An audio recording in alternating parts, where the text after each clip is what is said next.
সবাইকে প্রিয়াঙ্কার রান্নাঘরে স্বাগতম। আশা করি সবাই ভালো আছেন। আমি অনেক ভালো আছি। শরীরটা সত্যিই এতদিনে ঠিক হলো। এতদিন শরীরটা খারাপ থাকার কারণে কোনো রকম ভিডিও আপলোড করতে পারছিলাম না। তো আজ একটা নতুন রেসিপি আমার রান্নাঘরে, আমি কখনো এই রেসিপিটি করিনি। সেটি হচ্ছে ওলের ডাঁটা। আমাদের বাড়ির পেছনে অনেক ওল গাছ হয়েছে, তো আমি ভাবলাম চলো আমিও ট্রাই করে দেখি। কর্তামশাইকে বললাম একটা ডাঁটা কেটে এনে দাও।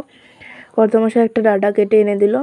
তারপরে আমি ডাঁটাগুলোকে অনেকটা বড় যেহেতু ছিল সেই জন্য কয়েকটা টুকরো করে নিলাম। তারপরে ডাঁটাগুলোকে পাতলা পাতলা করে কেটে নিলাম। হাতে অবশ্যই এখানে সর্ষের তেল নেবেন। দিয়ে আমি ভালো করে ধুয়ে জল ঝরতে দিয়ে দিলাম। তারপরে আমি সামান্য পরিমাণ নুন দিয়ে কড়াই সিদ্ধ করে নিলাম।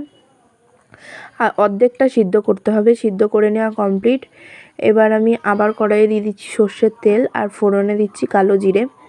তারপরে সিদ্ধ করে রাখা ডাঁটাগুলো দিয়ে পুরো লাল লাল করে ভাজবেন। ভাজা যখন হয়ে যাবে তখন নুন, হলুদ আর বেটে রাখা মশলা জিরে, কাঁচা লঙ্কা, কালো সর্ষে আর পোস্ত সেটা বেটে রেখেছিলাম, সেটাও দিয়ে দিচ্ছি। ভালো করে কষিয়ে নেব।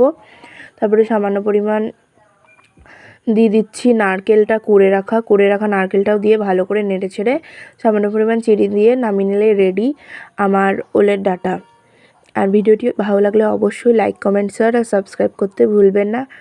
আর রেগুলার ভিডিও আবার আপনারা পাবেন। আর সবাইকে ধন্যবাদ।